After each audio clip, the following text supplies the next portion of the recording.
काय म्हणते मग गौतम दाजी? आमचे दाजी काय म्हणते? भिंगरी तुम्हाला काय बोलते बरं? दाजी म्हणते सोडून दे सोडून दे सोडून दे. मग तुम्ही काय म्हणतात? मी म्हणलं नग नग नग का बरं?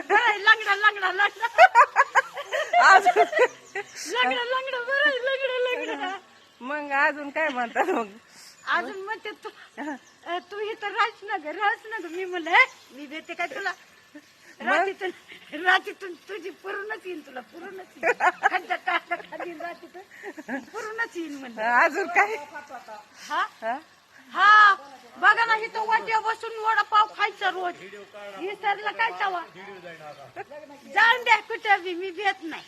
हा हा हा हा हा? लग्न करून काय फायदा झाला का? लग्न करून फायदाच नाही झाला. नाही बाई. हा का बरं? या असला भेटलाय बेवडा. झालं.